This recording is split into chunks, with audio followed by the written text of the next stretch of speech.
Bem-vindos todos, bem-vindas todas. Venham participar conosco aqui nessa ação chamada Polonidade Convida.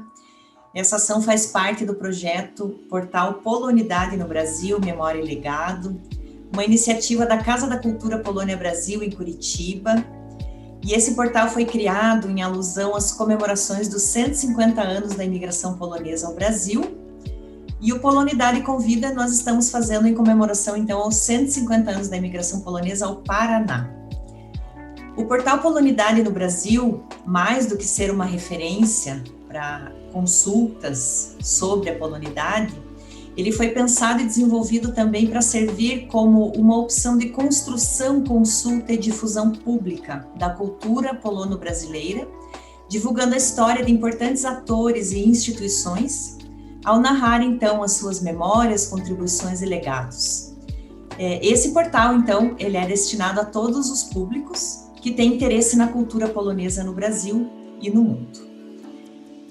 E nesse terceiro vídeo, nesse terceiro encontro que nós estamos trazendo dentro do projeto Polonidade Convida, hoje, com muito carinho, nós recebemos a professora Karolina Bieliny-Lęczowska, que é antropóloga social e linguista, professora do Instituto de Etnologia e Antropologia Cultural da Universidade de Varsóvia.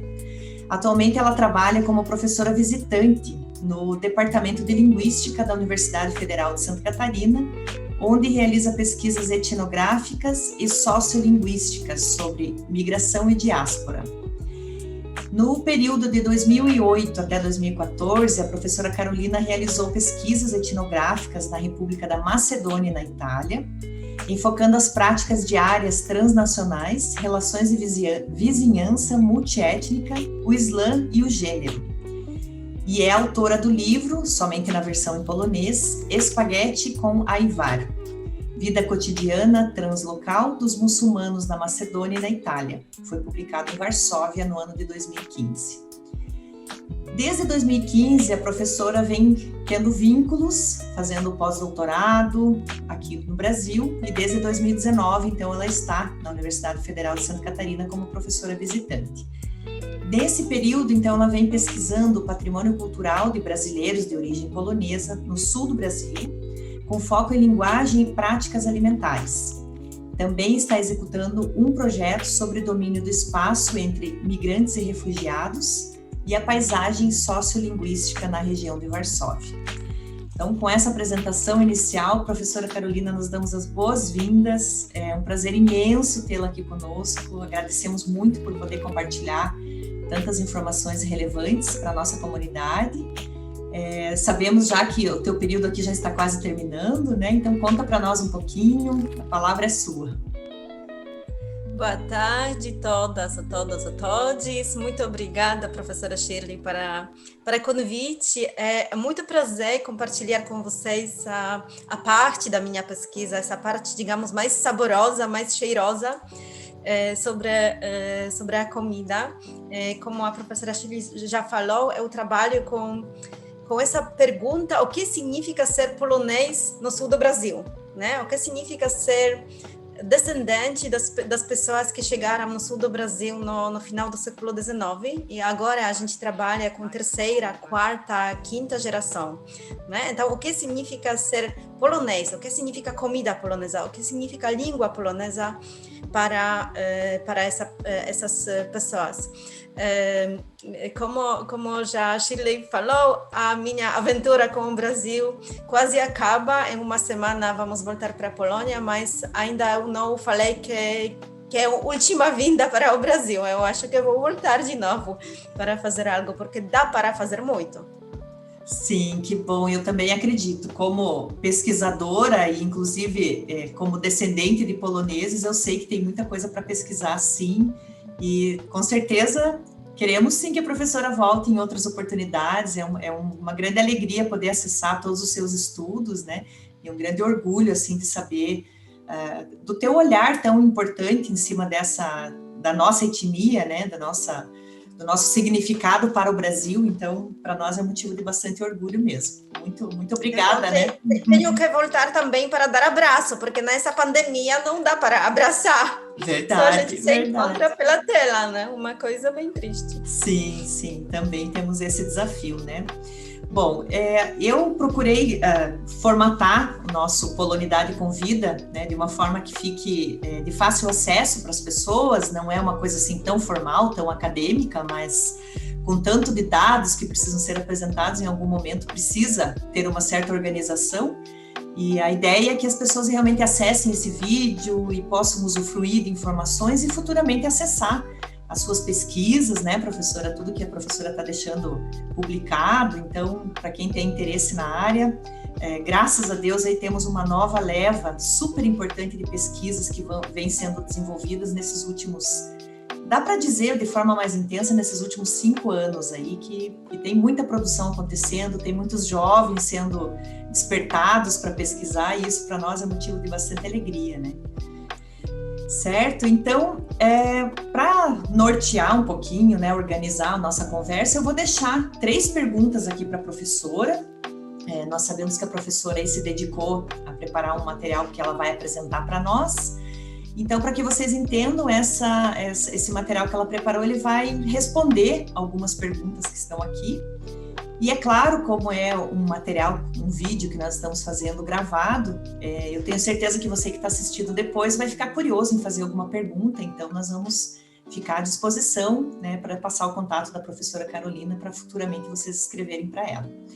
Então, desse modo, a gente deixa essas 3 perguntas assim. Professora Carolina, o que é uma comida polonesa ou uma comida típica polonesa ou de um grupo ou de uma comunidade étnica? Essa é a primeira pergunta. Depois, se a professora puder contar para nós assim, o que seria, como a comida ela se torna um patrimônio. Comida é um patrimônio? Eu nunca soube disso, né? E quais são os outros elementos de patrimônio cultural dos descendentes de poloneses aqui no Brasil, no sul do Brasil, né? Que a professora tem dado mais ênfase, especialmente no sul do Brasil. Então, a palavra é sua, fique à vontade aí para compartilhar o material e eu fico por aqui observando. Muito obrigada. Vou compartilhar a tela com vocês para falar sobre essas questões teóricas, né? O que significa uma comida típica, o que significa uma comida típica para um lugar, para uma comunidade. E aqui eu trouxe trecho de um artigo de uma antropóloga, Ellen Wortmann. Ela trabalha na Universidade de Brasília, trabalha com os descendentes dos alemães, né? Cultura teuto-brasileira. E ela faz uma distinção entre a comida típica e comida tradicional. E ela fala assim, que a comida típica oculta uma perspectiva marcada pela exotização, portanto, uma percepção de fora para dentro. A segunda, comida tradicional, constitui expressão de padrões e valores tradicionais em seus próprios termos. Então, em outras palavras, uma comida tradicional é a comida que é usada, que é transferida pelas gerações numa comunidade, né? Uma comida cotidiana, uma comida festiva, simplesmente uma comida relacionada com a tradição. A comida típica é já um processo de valorização, já um processo de nomeação também, e parte da identidade étnica, identidade nacional, né? Nas outras palavras, ela também fala que a comida tradicional sempre sofre ou sempre muda, né? O que significa isso? A comida tradicional pode não desaparecer, mas pode ser ressignificada, pode ser valorizada, revalorizada, mas sempre muda. O que significa isso? Isso significa que a comida tradicional pode ser adaptada do lugar, né? Dos sabores, da uma família, da comunidade. Por exemplo, quando falamos sobre uma comida típica polonesa no Brasil, né, pensamos, por exemplo, sobre pierogi, né? Uma comida, eu acho, mais comum, comida típica, mas também comida tradicional, as pessoas sabem fazer. E o que significa isso que é adaptada, que muda? Por exemplo, o pierogi, a massa para pierogi se faz de farinha de trigo. mais comunalmente lá na Polônia e aqui no Brasil. Mas quando a gente não tem farinha de trigo, a gente pode colocar a farinha de mandioca, né? Quando a gente não tem batata e requeijão para recheio, a gente pode colocar ou carne, ou feijão, ou arroz, ou outra coisa, né? Então, essas mudanças são adaptadas, são revalorizadas e relacionadas com as possibilidades, né? Possibilidades financeiras, com os sabores, com os conhecimentos, né? E outra coisa que é relacionada com uma comida típica de uma comunidade é um processo de nomear. Né? Na literatura se fala sobre uma gastrolinguística, né? Então é um processo de nomear, de analisar as representações da comida, representações orais, representações escritas, né? como as receitas, mas também o nome, né? Por exemplo, a gente usa a palavra pierogi, a gente usa a palavra gołąbki. A gente pode falar que pierogi é um pastel cozido, né? Por que nós usamos a palavra pierogi? Para nomear, para marcar que essa comida é relacionada com a comunidade polonesa. A gente pode fazer a mesma massa com o mesmo recheio e nomear pierogi ou wareniki, né? E nesse sentido, essa comida vai se tornar uma comida típica ucraniana. Ou, por exemplo, a gente faz placki ziemniaczane, essas bolinhas de panqueca. Esse prato é muito comum e bem típico para a comunidade pomerana. Mas lá se usa outra palavra, Hebesblick. É uma outra palavra que nomeia, que faz uma representação, aqui uma representação oral da uma comida, de um prato, né? Um prato típico para uma comunidade. E ainda sobre as receitas, os pratos tradicionais, as comidas tradicionais não precisam receitas bem estritas. Né? Por exemplo, aqui a gente tem uma receita do pierogi. A massa do pierogi é super fácil, é simples de fazer.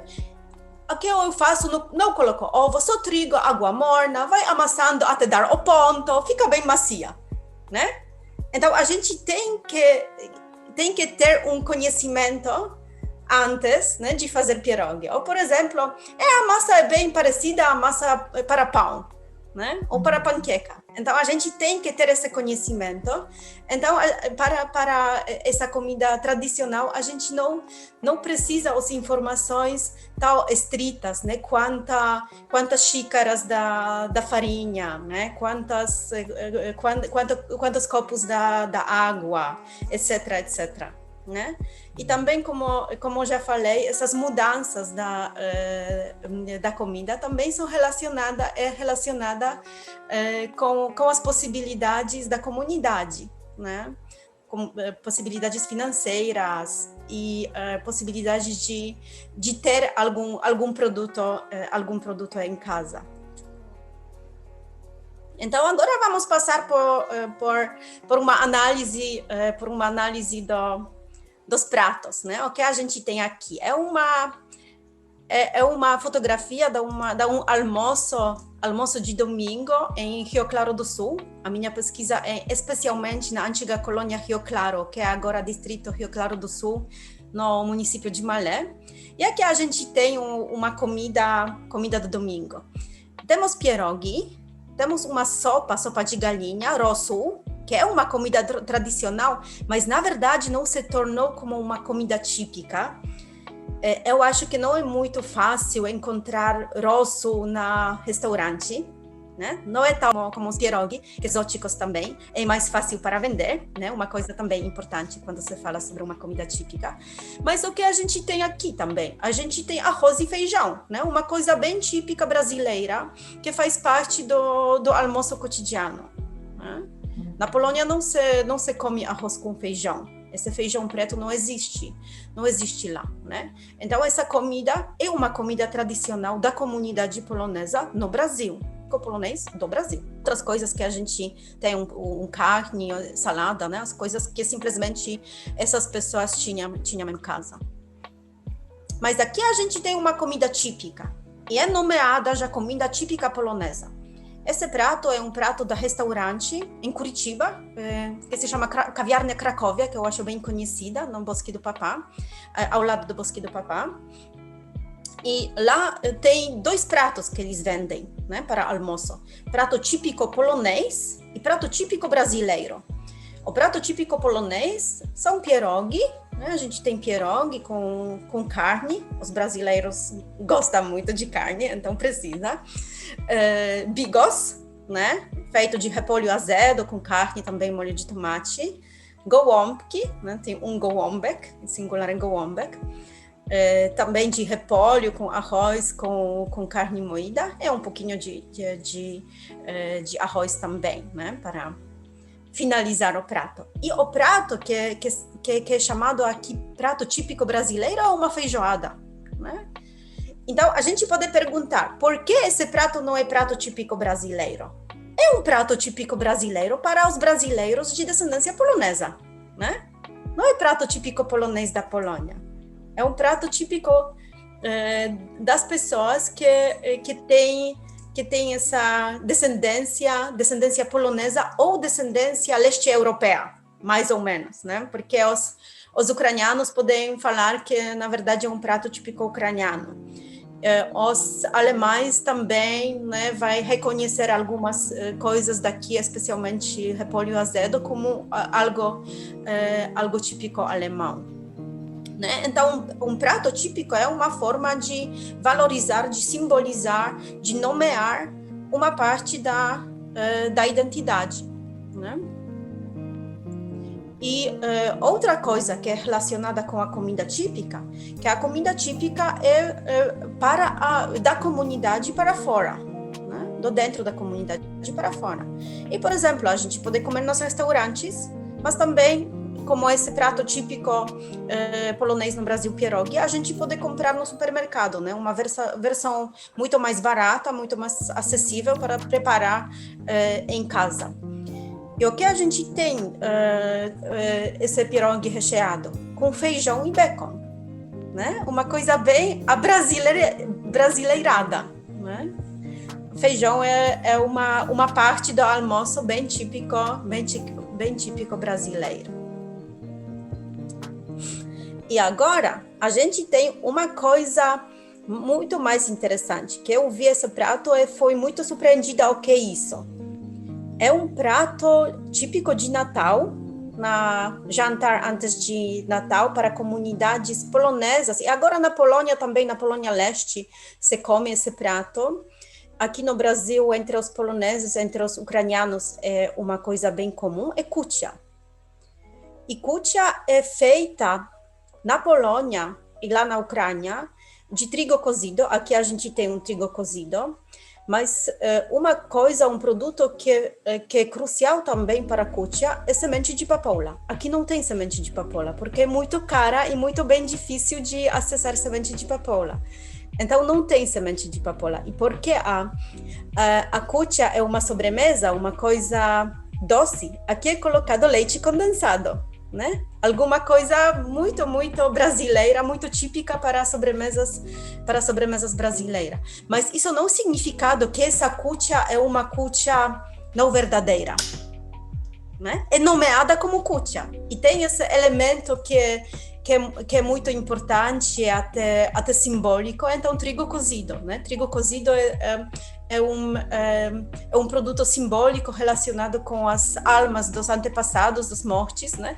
Então, não pode ser kutia sem trigo cozido. Mas semente de papoula não é tão crucial. E quando é impossível de encontrar semente de papoula, ou é muito, muito difícil, é muito caro, as pessoas simplesmente não colocam semente de papoula na kutia. E agora, outra pergunta foi como a comida se pode tornar um patrimônio.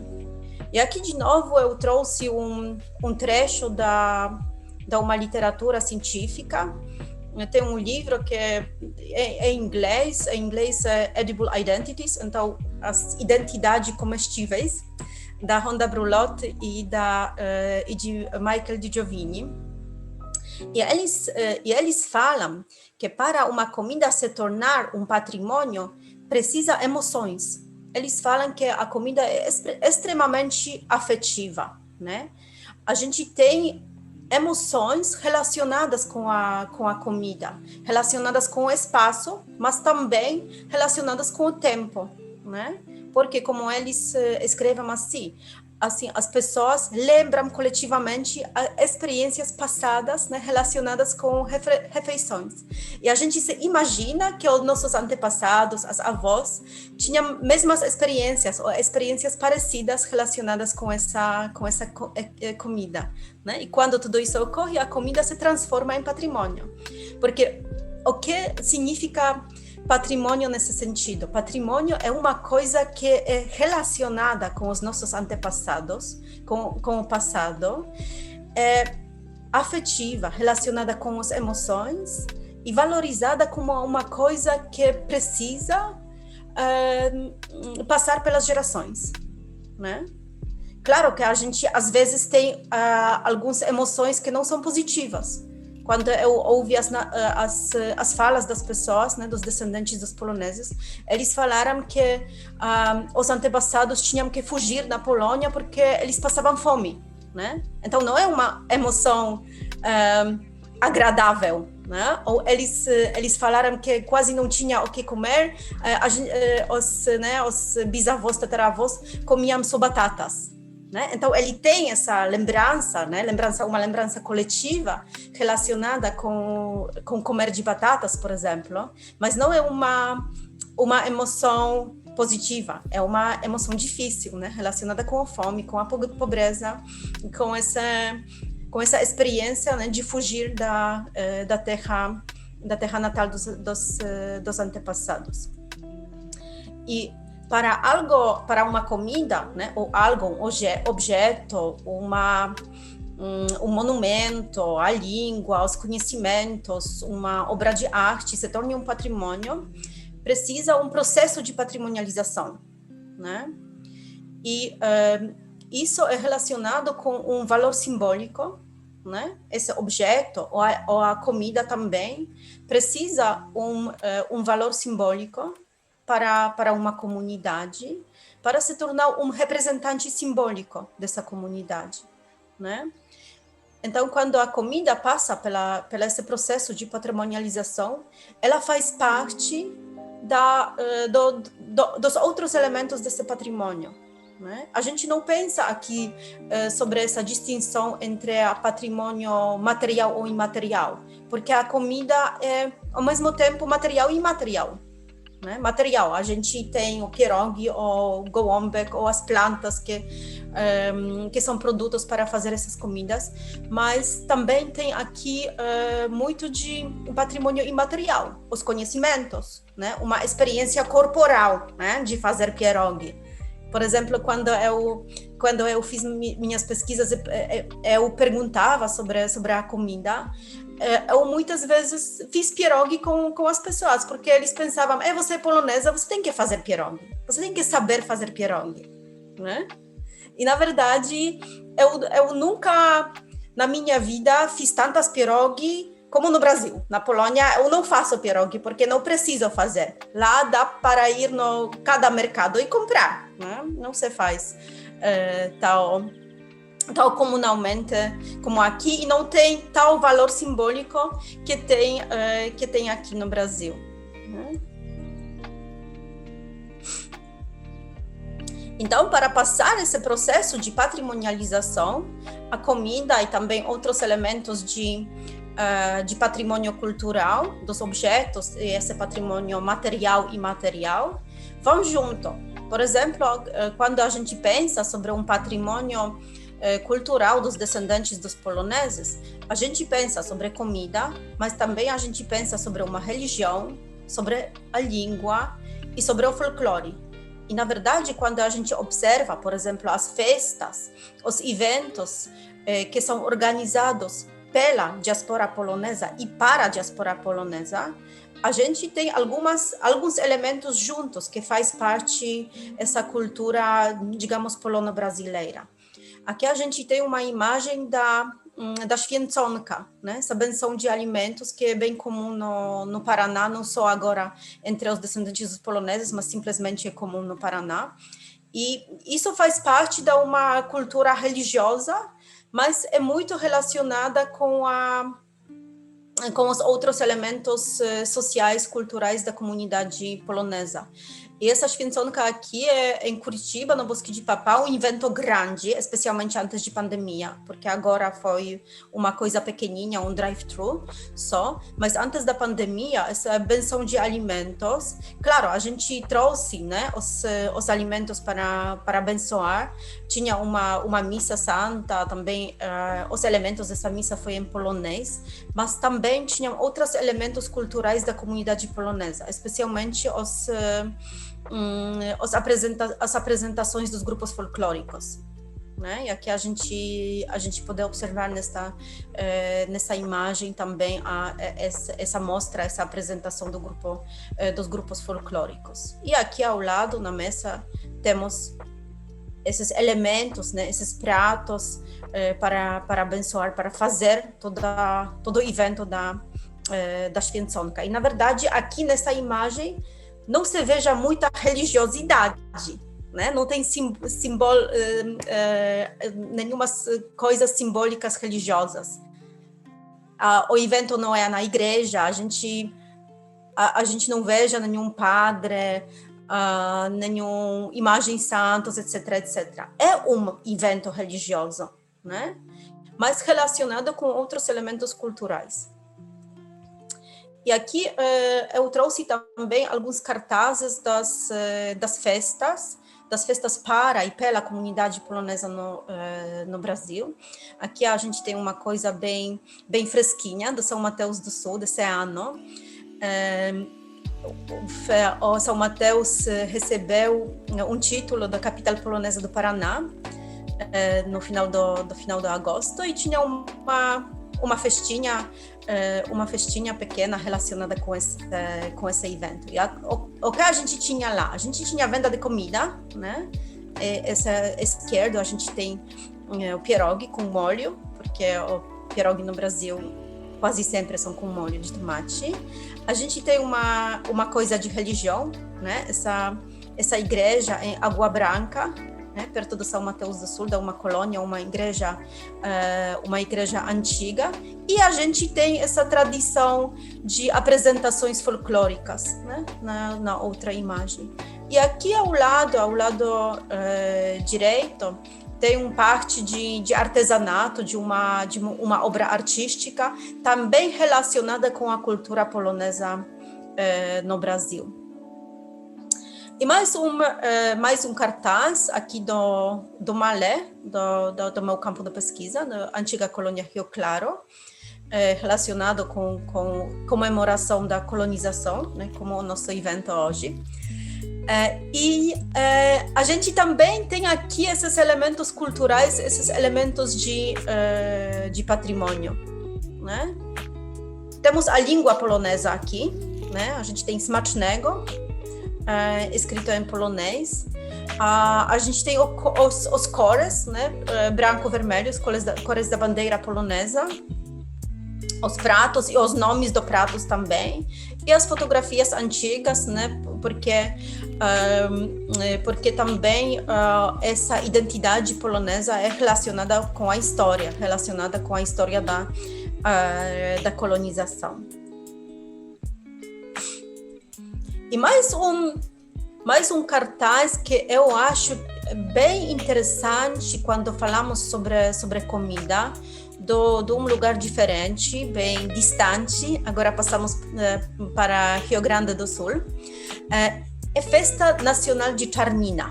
Czarnina é uma sopa de sangue do pato, bem típica. E agora, bem típica lá no Rio Grande do Sul, especialmente na região de Áurea, que é capital polonesa dos brasileiros. São Mateus do Sul é capital polonesa do Paraná só. Dos todos brasileiros é Áurea. Recebeu esse título muito mais antes do que São Mateus do Sul. E o que a gente tem nessa programação é Áurea. a gente tem um jantar típico polonês. E tem muitas coisas que faz parte do cardápio desse jantar, mas a gente tem também czarnina. E czarnina é uma coisa muito, muito interessante, porque na Polônia não é um prato típico. É um prato agora típico para uma região do norte da Polônia, região que se chama Kujawy, mas é só recentemente reconhecido como um prato típico regional. Antes, na verdade, não se usava, não se pensava, foi um prato esquecido nessa região da Polônia, mas não foi prato esquecido entre os brasileiros da origem polonesa no Rio Grande do Sul, que chegaram dessas regiões no final do século XIX e início do século XX. Né? Então, czarnina é um prato típico para eles. E na Polônia é quase esquecido, só agora reconhecido, revalorizado de novo numa região. Né? Então, às vezes, a gente tem os pratos típicos e pratos chamados nacionais, né? Como pratos típicos poloneses, que na verdade são os pratos regionais da uma região, ou até esquecidos na terra natal, e só usadas, só transferidas, passadas pelas gerações, na diáspora, né? entre os descendentes dos migrantes que chegaram num lugar e preservaram essa tradição. E agora eu ainda queria mostrar a vocês trecho de 2 vídeos para ver esses outros elementos, né, de patrimônio cultural que vão junto, digamos assim, com a comida. Você já ouviu falar do pierogi? Já. Tem um muito famoso aqui na feira, não tem? Tem. É o rei do pierogi. Já provou? Já, uma delícia. Muito bom. O que o senhor acha que é o diferencial do pierogi que ele faz? Bom, ele é especialista na área, né? Acho que a Ana Maria pode fazer, adoro as receitas dela. Na feira de 1.800 barracas, uma pista. Estamos pertinho, ó, olha lá. A bandeira da Polônia, ó. Além da bandeira, bandejinhas com pierogi sendo devoradas. Vocês estão indo comprar o pierogi aí, é? Sim, pierogi do Tadeu. É gostoso? Uma delícia, ele é o fã número 1 do pierogi. Ah, seu fã número 1, é? Gosto bastante. A ricota dele é diferente, não é igual dos outros. A massa, eu gosto muito do molho de calabresa ou manteiga mesmo. Especialista do pierogi mesmo. Ele adora. Como é que fala o nome disso aí? Pierogi. Tá gostoso? É seu aniversário hoje? Aí você ganhou um prato de pierogi de presente.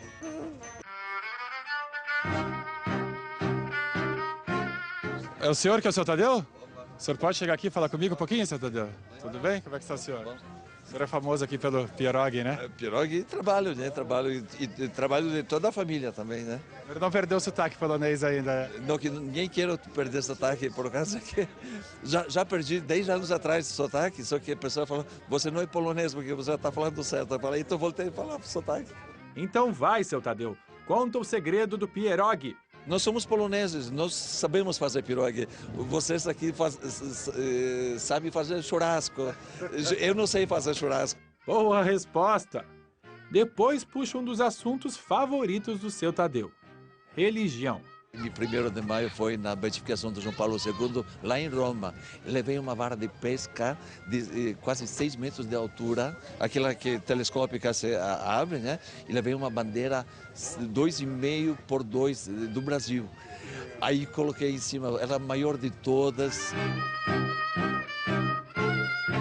Como um homem muito religioso, o senhor tem alguma devoção com Nossa Senhora de Fátima, eu soube também, né? Também. Seu Tadeu, eu trouxe um presente para o senhor aqui. O senhor tem alguma ideia por que eu esteja aqui? Não, na verdade não. Queria chamar sua família, por favor, todo mundo para cá. Por favor. Ó, esse é um presente especial para o senhor. Sério? Tá, quero que o senhor abra. Não, agora e... fiquei emocionado. Esposa, Maria, vem cá.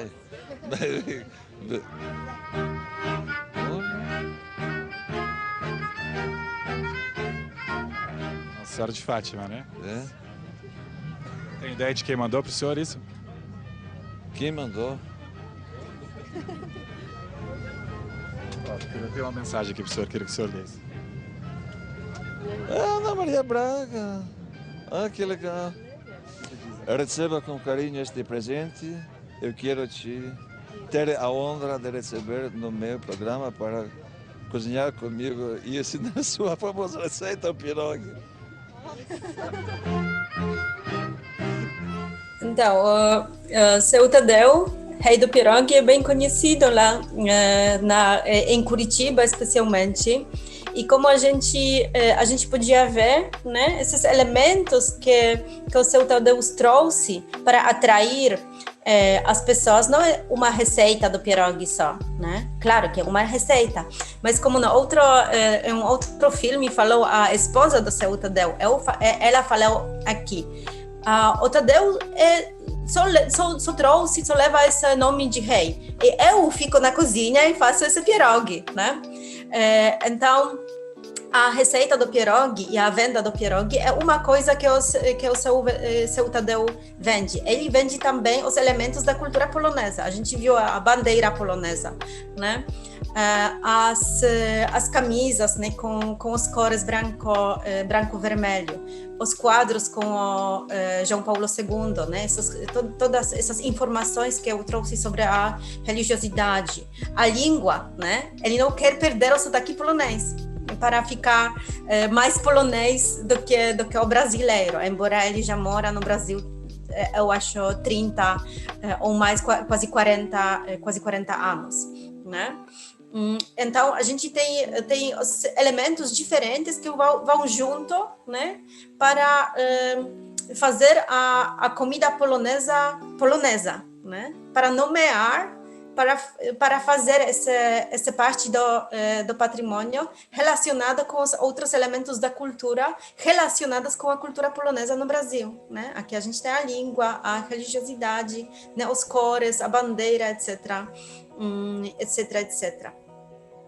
E eu queria também mostrar mais um vídeo. Aqui dentro da casa, os ambientes são bastante coloridos, tanto nas paredes quanto no teto. Como é que foi esse trabalho de pesquisa e recuperação dessas cores? Então, as cores, na verdade, elas eram pintadas assim para trazer um pouquinho de alegria para dentro de casa, né? Então a gente tem dois significados, tanto trazer alegria para a família, né? Ou também lá na Polônia, por ser muito frio, ter muita neve, eles queriam trazer um pouquinho de cor, um pouquinho de alegria através das cores também no ambiente. E essas pinturas que a gente vê nas paredes? Me fala delas. Esse era um cuidado realmente que o vô tinha, a avó, né? Porque você pega o forro transversal, o próprio desenho das flores, né? Isso dava muito trabalho, mas era gosto mesmo do povo, né? São todas pinturas feitas à mão e todas iguais, né? Exatamente. E esse ambiente? Você me falou que vocês preservaram os ambientes da casa exatamente como era. Esse aqui, por exemplo, era o quê? Aqui era o quarto da minha avó e do meu avô. Aqui ficava a caminha deles, aqui a gente tinha um cantinho da reza, onde ficavam os quadros, né, com os santos. E os espaços são pequenos, né? Por exemplo, aqui a gente vê 2 mesas, aí ali no outro quarto já tem outras mesas, tudo preservado original. O que foi feito com os objetos que tinha aqui? A gente tem um acervo hoje ali num outro paiolzinho que a gente tem. A gente deixou a cama, o guarda-roupa que era da avó, então os utensílios que eram da casa a gente acabou deixando lá. E vocês mantiveram muitos objetos ali que eram originais da casa? As cristaleiras da minha avó, a penteadeira, também é tudo original. A gente só restaurou e deixou ali também. Vamos falar do ambiente da cozinha agora, que é onde vocês montaram o buffet. Como é que era a cozinha de uma casa típica polonesa? Não podia faltar o fogão a lenha, né? Aquela mesa grande para caber toda a família. E conta como é que era a reunião da família, que você vem de uma família de muitos tios, por exemplo, muitos irmãos. Bom, cada festa polaco falam que era uma grande festa, né? E realmente, quando reunia só da nossa família mais de 100 pessoas para fazer uma festa, um aniversário, alguma coisa aqui dentro dessa casa mesmo. Então era uma bagunça só, né? E esse outro trechinho do vídeo foi de uma restaurante que se chama Nowa Polska, perto de Curitiba, de uma colônia, antiga colônia polonesa Dom Pedro II no município Campo Margo. E é outro tipo de ambiente, né? Lá a gente tinha uma coisa pequena, uma lojinha pequena na feira no Curitiba. E aqui a gente tem uma casa antiga, que agora ninguém mora lá. Agora é transformada para uma restaurante, mas também um tipo de museu, né? Para preservar e para mostrar aos clientes os elementos da arquitetura, os elementos das decorações antigas típicas polonesas, né? E de novo, quando a gente pensa sobre o que é típico polonês, aqui a gente tem os elementos da decoração de casa, elementos da arquitetura relacionada com a cultura polonesa no Brasil, né? Essa cultura camponesa dos migrantes e descendentes que chegaram aqui para desenvolver agricultura. Então a gente, né, lá tem os elementos das decorações também relacionada com a vida cotidiana, claro, mas também relacionada com a religião, né, com a vida comum da família, essa cozinha, né, as festas grandes que reúnem a família, os elementos da decorações também trazidos da Polônia, não só do Brasil, mas também trazidos como lembranças da Polônia, e tudo isso para atrair os clientes. E no cardápio dessa restaurante tem os pierogies, mas tem os pierogies que na verdade não se comem nas colônias. Lá, colônia Dom Pedro II é uma colônia polonesa, a colônia dos descendentes dos poloneses. E eles fazem pierogi, especialmente pierogi com batata e requeijão, né? Pierogi ruskie, também comum na Polônia. Mas no restaurante tem os pierogi, claro, os pierogi elegantes, muito caro, é um restaurante muito caro, mas também são os pierogi doce. Os pierogi com recheios que não se come lá nas colônias. Então, os clientes dessa restaurante não são pessoas da colônia, porque eles têm esses objetos antigos em casa, ou no paiol. Eles não precisam, e às vezes não valorizam, né? Porque eles não usam para atrair as pessoas de fora, para atrair os clientes.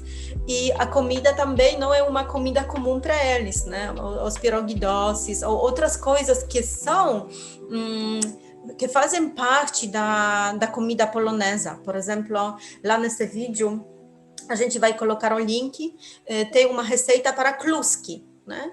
E lá nessa colônia não se come tal kluski da batata, né? Esses bolinhos de batata. É um prato típico para os poloneses da Polônia e das outras regiões também no Brasil, mas não é uma coisa comum para as pessoas que, na verdade, moram perto desse lugar, né? Então, aqui é um patrimônio que faz parte tem esses elementos de cultura que são para atrair as pessoas de fora, né? Para mostrar a cultura polonesa para as pessoas que não são da mesma comunidade. Nossa, fantástico, professora, fantástico. Nossa, já estou até com fome aqui. Quem assistir também vai ficar com fome. Também. Muito legal. Eu tive a oportunidade de estar na Polônia por 3 vezes, né? Até agora, se Deus quiser, também vou ter muitas outras oportunidades de estar lá novamente, mas com tudo que eu aprendi em casa, quando eu estive na Polônia, eu levei esse primeiro choque, assim, que foi assim, nossa, mas o gosto não é o mesmo? Mas como assim que se come assim e lá é diferente, né? Então, achei excelente, assim, essa tua abordagem, porque uma das missões, assim, do projeto Polonidade no Brasil é também desmistificar um pouco isso, né? As pessoas acham que é tudo igual, as pessoas acham que até o idioma que se fala na Polônia é o mesmo de 100 anos atrás, então o idioma evolui, a gastronomia também evolui, existem alguns costumes que vão e que voltam, né? Acho que tem todos esses elementos aí dos patrimônios culturais, né? Pelo mundo. E as pessoas, os descendentes que estão aí, como a professora colocou muito bem, na 3ª, 4ª, até 5ª geração, é importante entender esses significados, né? Então, todo esse teu estudo, esse teu olhar aí muito específico, eu acho que traz um norte, né? Traz uma visão diferente, assim, para a gente poder enxergar e não brigar tanto com isso, porque daí muitas vezes as pessoas falam, puxa, mas é pirogue, eu posso fazer de feijão, eu posso fazer doce e tá tudo certo. É uma ressignificação de algo que é típico, né? De algo que pertence a uma determinada cultura. E tá tudo certo, não tem problema nenhum ressignificar. São as novas formas com que as pessoas vão se relacionando, né, com aquele patrimônio. Então, de repente, sentiu-se a necessidade e surgiu aí o piroli de feijão, né? Então, ok, os poloneses que vierem comer aqui o de feijão vão se assustar, porque não é pirogue. Para eles, isso não é pirogue. Na verdade, quando pensamos sobre uma comida ou aqui bebida típica polonesa no sul do Brasil, o que é? Chimarrão. Sim, sim. É uma comida tradicional, é uma bebida tradicional. Uma bebida tradicional, exatamente. Os poloneses rapidinho adaptaram, né, a cultivar e também tomar a mate das pessoas locais, mas agora é uma coisa tradicional, né? Sim. E também adaptada pela língua polonesa. Né? A gente pia chimarrão, na pijemy się chimarrão. Né? Olha só, que isso aí eu não sabia. É adaptada pela língua polonesa também. Muito legal, são elementos assim interessantíssimos, né? Bom, espero que as pessoas possam, né, usufruir bastante desse conteúdo. Tenho certeza que vão ter muitas perguntas, inclusive as pessoas tendo curiosidades, né? Então a gente gostaria de deixar, né, se a professora disponibilizar para nós o seu e-mail, né, que as pessoas possam, quem sentir necessidade de entrar em contato com a professora para tirar dúvidas, que a gente possa deixar esse caminho aberto, né? Em todo caso, as pessoas podem entrar em contato com o próprio projeto, o Portal Polonidade no Brasil, e a gente encaminha para a professora. E é isso, o papo está muito bom, né? Acreditamos que foi cumprida aí a nossa missão, as perguntas todas respondidas. Agradecemos mais uma vez, professora Carolina. Se sinta sempre em casa no Brasil, tá? O Brasil também é sua casa. Sempre que precisar de algo, a gente fica à disposição, né? E também queria, como despedida, né, se a professora pudesse compartilhar alguma coisa mais curiosa que a professora descobriu aí nesse período estando no Brasil, e aí já pode fazer a sua fala de encerramento. Muito obrigada. É sempre um prazer, né, falar sobre a minha pesquisa, especialmente a audiência para essa pesquisa são descendentes dos poloneses, né? E sempre, na verdade, quando eu falo algo e tenho perguntas, comentários, tudo isso faz parte da minha pesquisa. Então, eu vou ficar extremamente feliz que vocês podem, né, contatar comigo e falar sobre as suas memórias, por exemplo, né, relacionadas com a comida. Muito obrigada. Obrigada, professora, muito obrigada. Desejamos aí um bom encerramento, né, de atividades aqui no Brasil, que os caminhos possam ficar abertos para futuras pesquisas, né, e permanecemos aí à disposição da professora também.